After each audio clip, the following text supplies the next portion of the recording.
You push through me with not a care in the world. You push through me with the objection of getting to the other side. You push through me with force. You push through me, leaving your smudge prints behind. You are so eager to touch me with unclean hands and lust-filled thoughts, yet you haven't asked a single question about my essence. Your words fly loosely from your lips with no meaning, no depth, no truth, which leads me to examine my life's lessons. See, I am not that girl who seeks your words for validation, or who only feels beautiful during moments of physical penetration. I know better. My body is not a revolving door. My body is not open to the public. My body does not want the residue of your fingerprints staining it. My body is a temple. It took a few left turns to find her. Her being the woman I am today, and I have to thank a lot of you slick-talking men that I met along the way, because you are the reason I know better. With your quick-witted lines and broken promises, your frequent indiscretions and inability to pay homage to a woman you said you loved with no second thoughts, and lack of accountability for the despair you may have brought her. Meanwhile, you think you're a man based off of the number of your conquests, breaking down the trust and self-esteem of women and making it a contest. I am not a toy to be played with. I am not glass to be shattered. I was not made to be thrusted. I am not your easy access point. I am going to teach you something the women in your life should have taught you. Telling her you aren't looking for a relationship is no excuse or justification for navigating through her birth canal as if it is a walkway to gratification.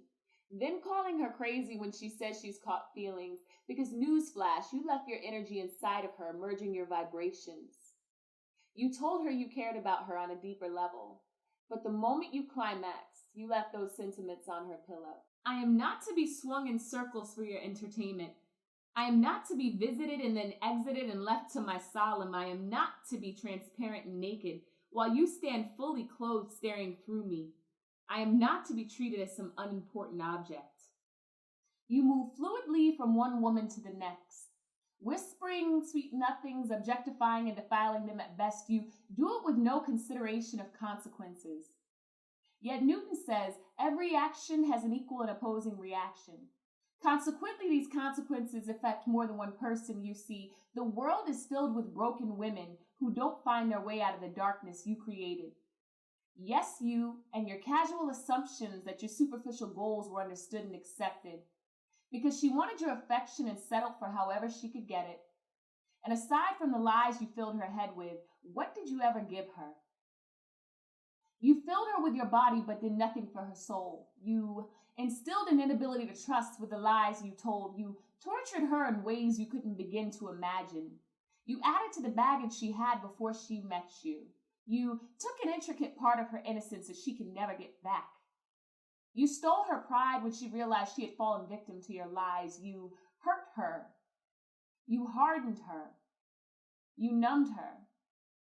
And now she's singing If I Were a Boy because she feels she failed at protecting her heart with the emotions of a woman. Because of the pain you caused her, she only dates women proclaiming she belongs to no man. Or she is instilled with so much insecurity that she becomes like you. Or she accepts the title of crazy that you gave her and embraces it as her truth. Or she comes to the false conclusion that having your baby is the only way to keep you. Or she jumps from one bed to another, searching for affection because she's still scarred from her previous rejections. Or she exudes confidence, beauty, and grace, but secretly carries a darkness in her soul that she doesn't know how to erase. We are not your revolving doors. We are not objects. We were not created to be pushed and pulled in whichever direction you please. We are women. We are the bearers of life, not to be confused with your life supply of ecstasy.